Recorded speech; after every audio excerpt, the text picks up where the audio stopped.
Good morrow, my mini vegans. It's Veg Gal here. Welcome back to Mini Vegan Kitch. I'm really excited today. So I was thinking, because we're all in quarantine, that what better time to make some yummy chicken nuggets. So when I say chicken I mean it's not really chicken, because this is Veg Kitch.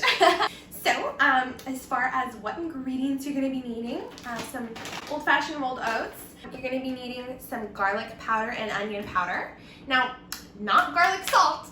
No. You're going to need some pure sea salt. This is vegan.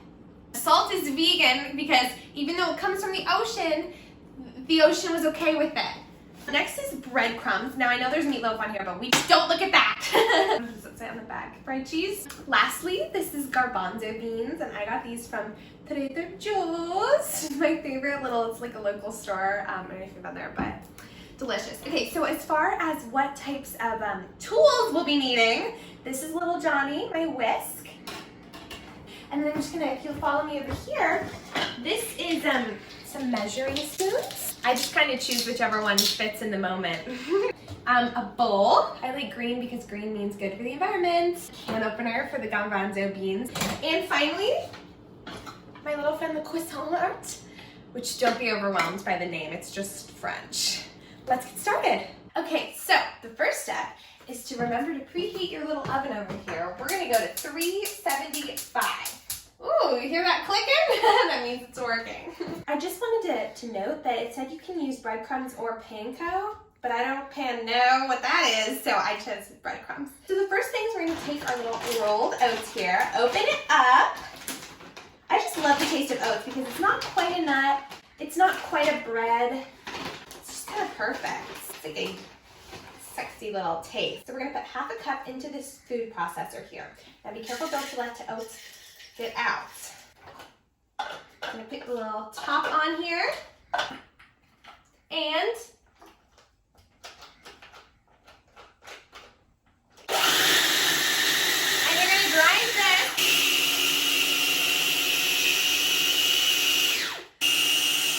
Yum! That looks good, doesn't it? So, and you're gonna get your bowl and just pour that in there because we're gonna need the food processor going forward, but this will be for later. Get the plate out of there, you don't need no plates. Unless it's Halloween. Okay, so remember I told you we were going to be using this handy dandy little tool. Well, the time has come. Now, we're going to drain this chickpea juice, as I like to call it, into the measuring cup. Because we're going to want to save a quarter cup of the juice for later. So we're going to put this 15-ounce can in here in this little food processor. I'm making the executive decision not to put all of these in at once because I think they will come out better if they're a little bit spaced out. Just like all of us social distancing right now. Okay, so that's the first round of it. We'll obviously get them a little more gushy, but what we're gonna do is put all of these yummy spices in there, so it's really gonna give it that oomph. You know what I'm talking about, that oomph. Half teaspoon of garlic. Okay, then we're gonna need our half a teaspoon of onion powder. We're also going to add the salt, but we're gonna do a whole teaspoon of salt. Next step is we're gonna take our little whisk here, Johnny, and we're gonna whisk up this chickpea juice until it's nice and frothy. That makes me think of lattes. Vegan lattes, of course, though. Oat milk. Or you could put chickpea juice in your coffee. Just kidding. Well, actually, check out my next video for that. So then, you're going to place this mixture right here into the food processor with the chickpeas. Then we're going to take half a cup of our oat flour here, which will be just about all the stuff we had earlier. And we're also going to place it back in the food processor. Now, you may be asking yourself, why didn't we just leave it in the food processor to start with? Well, I don't know. That's what the recipe said to do. It's a nice little beat. I'm a big fan of music. Here we go. Pulsing until we get a nice ball mixture. Pulse. Not human pulse, though. We are not cannibals. Not even animal pulses. None of the above. So the next step is to line the baking sheet with parchment paper. Maybe vertical. You know what? We're just gonna do one piece across it. We're gonna take this yummy little dish, place it onto the baking sheet, and we're gonna break it into 12 equal parts, and then coat it with the breadcrumbs, and make sure all the sides get some leaven.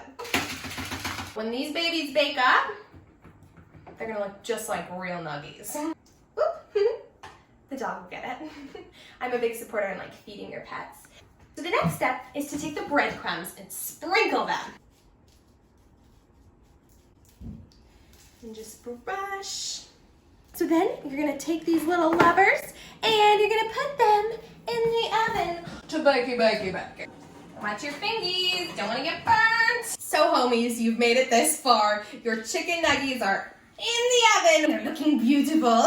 A lot of people like to know like exact timers of how long you should leave things in, but I'm just not a big fan of that. I like to use my Predict-A-Pen. Will I have the instinct to take my meal out at the right time? Will I? Without a doubt. Just trust yourself, trust your instincts, and without a doubt, while you're waiting for them to cook, you can get a little cozy. I like to put on this little sweater. So let's get it out. I think it's time to get these chicken nuggets. All right, here we go. Oh, deliciosas. They're spicy, they're sweet. I'd say they're pretty darn neat. Now, I hope you guys enjoy this little recipe, and let me know in the comments if you do. I can't wait to start wolfing these down. Not really wolfing. That's an animal, I would never.